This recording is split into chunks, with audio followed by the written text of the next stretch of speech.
All right, welcome back. We continue live. Bob Pompeani, Andrew Fillipponi, right here on Pittsburgh CW. You see the number, give it a call on the Bordas and Bordas hotline.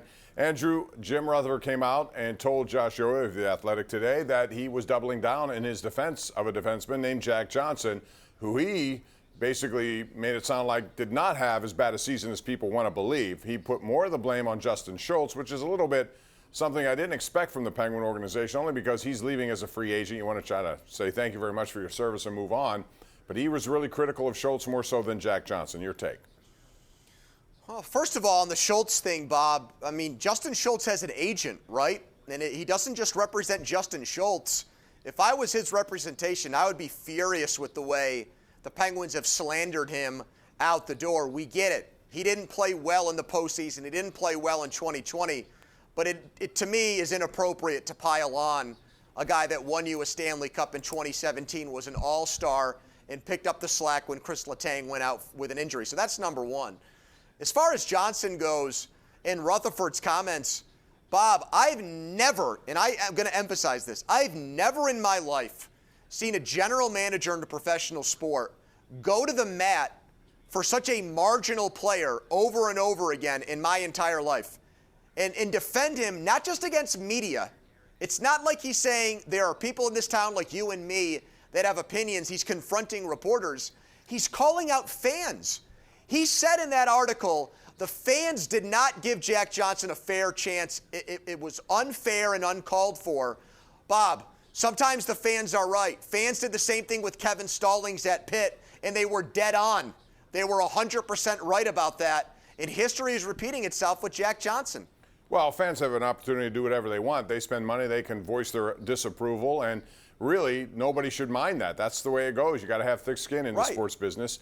And to defend Jack Johnson, to me, he's one of two things. Number one, obviously, he signed him. He has 3 years left, and he may have to deal with that 3 years at $3.2 million. And I know he said that won't hinder what they're doing.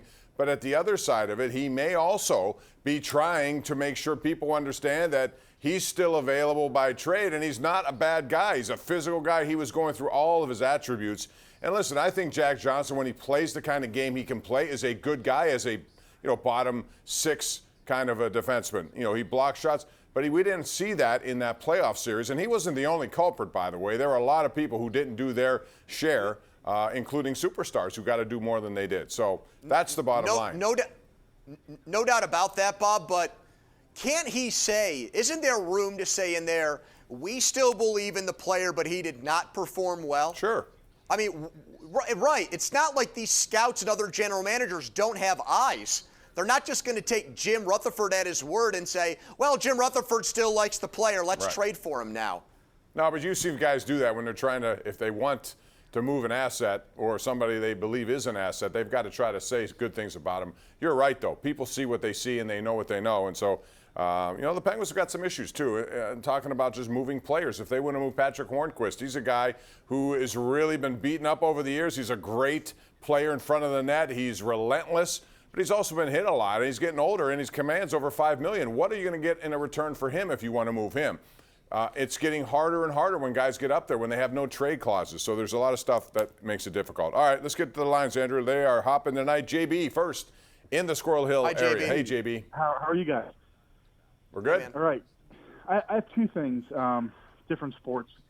Yeah, Jack Johnson, ever since we traded Cole for Johnson, we've really regressed quite rapidly. That's one thing.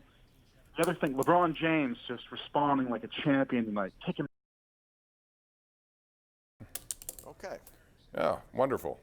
Cole for Johnson was not a trade. I guess I'll take the first part of that seriously. No, and that's the first thing he wasn't. But my point was Ian Cole, I do agree that the Penguins kind of soured on him, and I don't know if that was strictly a coaching situation or not, but I liked Ian Cole, and I don't think they needed to include him, but they did. Not that that makes a difference one way or the other. Let's go to Joe in Latrobe, who's next up. Joe, how are you? Hi, Andrew. I think the Pirates need some offensive depth in the offseason, and I don't understand why the Pirates are thinking about giving Joe Musgrove a contract extension. I don't think he's worth it. I'm going to hang up and listen to your response. Well, I don't think they are. I don't think they are. I've been given no indication that that's something they're serious in. And look, they're not going to spend money for power this offseason. If you expect them to go out and get the biggest home run hitter in the league, it's never going to happen. And they won't do it because one man is also not going to come here and turn their fortunes around and win them a championship, Bob. They are so many players away from being a team that competes for a playoff spot. There's no question about that. They have to develop better, but you're going to wait, and it's going to take a long time to wait because they're not going to go and spend. However, when that time does happen, and it hopefully will arrive at some point where they can actually go out and add to a core. But, Andrew, if you talk about their core, who is their core right now? You can't even come up with a core, exactly, to be honest. Exactly. Kevin Newman's not in it. Adam Frazier's not in it. Is Moran, I suppose, Josh Bell. If you're going to make a trade, and there are a lot of people who think you could trade him at the deadline, what are you going to get for him now? Because outside of the first half of last season, we haven't seen a lot from Josh Bell. Well, your good friend from college from Point Park. Can I give them a plug? Is that allowed, Bob? Yeah, we were roommates. Jimmy Bowden. Jim Bowden said today he put out a trade, Josh Bell to the Nationals for Carter Kieboom, who's their big third base infielder prospect, and one of their major league relievers, who's more of a middle of the bullpen guy, but for the Pirates he might be a closer. I mean, with their bullpen, for Bell. And you know what? I'd do that. I'd take a guy that has 5 years on his contract and is 22 years old and is ready to contribute to a big league team. I would actually make a trade like that right now if it was on the table. Yeah, but I wonder if Washington would, because they've made a couple of deals that I'm sure they look back on and say they shouldn't have done it. And you know, who knows? I mean, if they're wanting to win now, Josh Bell maybe could help them. But you know, they have a prospect who's a pretty good guy, and I've read a lot about him, and he is young. All right, let's go out to Frank in Mount Lebanon. Frank, you're on the Nightly Sports Call. Hi, Frank. Go ahead. Hey, guys. Listen, I just want to talk about the Pirates. I mean, this team is an absolute disgrace to Major League Baseball. I don't even think they're going to win 10 games, let alone 14 or 15. And I just need to tell y'all, I was listening to the Cleveland broadcasters tonight because I get it on the Major League Baseball package, and they were bashing the Pirates also. They were making fun of them for not being able to handle routine plays. They were knocking the Shelton and the coaching. They think it's gotten much worse than it was under Clint Hurdle. They don't understand why every single player is hitting under 200, and they were knocking Bob Nutter, especially, saying that the fans of most other teams wouldn't put up with this kind of nonsense. So I just want to get your thoughts. Holy cow. Go ahead, Andrew. I don't know what else to say. He's pretty much covered it all. Well, look, I mean, if it was my job to give an opinion on a team, and this is what I saw for 3 games, if I'm an Indians broadcaster, and this is all I saw from the Pirates, how could you draw any other conclusion, Bob? Seriously. No, there is no other conclusion. This is all you saw of the Pirates. The record is what the record is. It's 4 wins and 17 losses. If you take that back to the preseason, which I know doesn't count, but still, the losing was epidemic almost every single day. And, you know, you start doing that enough, you start expecting to lose, I think. And in sports, you know, I look at their starting pitching staff. Tonight, Trevor Williams goes 4 innings because his pitch count is way up. What's that? And you know this because you've worked Steelers preseason games.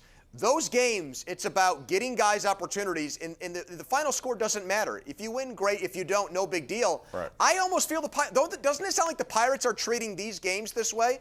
They don't seem like they're really all that bothered by losses right now.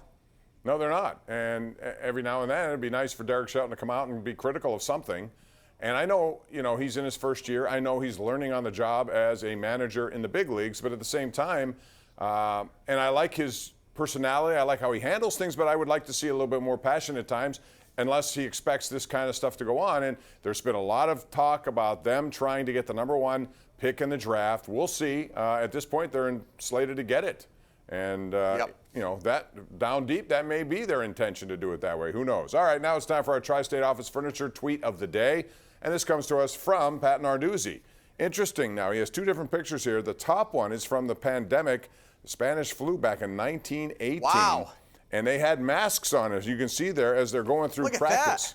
So all of a sudden, not only do we talk masks, the word social distancing was happening 102 years ago, and now it's happening again. I guess that's how it is. Things keep coming back, and it takes some time, but a pandemic and another pandemic. And hopefully this one will be over soon, because quite frankly, I think everybody's sick of it. We'll find out. Hopefully there's a vaccine knocking on the door somewhere. Anyway, we'll take more of your calls coming up. It's 412-575-2600. That's the number right here inside the Fan Cave. This is the Ireland Contracting Nightly Sports Call on Pittsburgh's CW.